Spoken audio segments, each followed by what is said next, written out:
So I'm now joined by Cameron Jerome. Cameron, how are you finding it at Stoke now, even if it seems like an eternity now? Yeah, I mean, obviously, I've settled in well now. The honeymoon period, as they say, is over, and it's all work and no play. But it's good now. I've obviously made a transformation now, and I feel really settled in, and the boys have made me feel welcome, and the fans have as well, and everybody around at the football club. So, obviously, I'm just here to play football, and we've got a load of games coming up, and we're just looking to kick on from where we left off before the international break. You talk about the lads helping you fit in, and everybody outside the club talks about the tremendous team spirit. Did you realise how close-knit the community was? Not until I actually came, no, not at all. But I can see that as soon as I was here instantly. I could see how it was and how the manager has the squad. I think he's very selective with the people he brings to the football club, and I think he sort of brings the same sort of characters here, and he likes to install the Stoke mentality in everybody. And I think that's good. I think it's good to have a great team spirit. I had that at Birmingham, and there's no harm in having that. I think that's the only way you're going to get better results out of the lads, if everyone's singing off the same hymn sheet as it is. And the fans, everybody talks about the fans. Now you've got them behind you, not against you. What's the difference?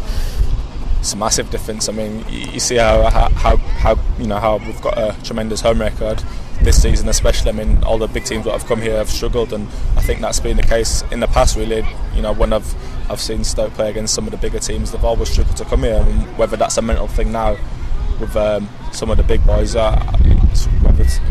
it's whether to remain to be seen. But I think if we can turn the Britannia into a bit of a fortress, I think that's only going to help us in the season what we've got coming up. We've got a lot of games, and we've got a lot of opponents, and I don't think anyone would like coming here. And I remember as a player, an opponent player coming here, and it's always hard. The Stoke fans are tremendous to really get behind the team, and I think the lads sort of react to the fans and just seem to put in that extra little bit where sometimes we don't know when we're beaten. You've seen some unbelievable performances this year, definitely, and obviously with the amount of games that are coming up, the fans are obviously important, but it's obviously the squad what's important as well. I mean, the manager's chose to have a bigger squad this year than he's ever had, and I think he's got some great additions in from the summer, and obviously the August transfer window, the deadline day, and I think the squad that we've got here now is it's good enough to compete with most in the Premier League.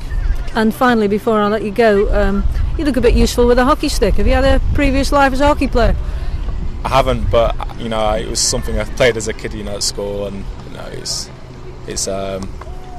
it's one of those things really. I mean, I was sort of not bad at PE and not bad at most sports, so I sort of cheated. I told them I wasn't good at all, but I sort of kidded them on. But this Premier League for Sport initiative is great for the community, isn't it? Yeah, definitely. I mean, it's great to see the young kids out here, and it's good to see obviously the football club and Aston Villa Football Club and the Premier League backing, involved in all these sports, in the build-up to Olympic Games. I think it's, obviously the Olympic Games is a huge thing. It's a huge showpiece, and it's good to see these kids coming here and getting to use the facilities and getting a good coach in here, and it's just encouraging young kids to get into sports, whatever sport that may be, and obviously. The kids nowadays, I don't think there's much for them to do nowadays, and I think that's sort of why a lot of people got on the wrong route. And it is nice to see the kids getting some encouragement and getting some specialist coaching and getting them down the right path and getting involved in sports like hockey. Thank you.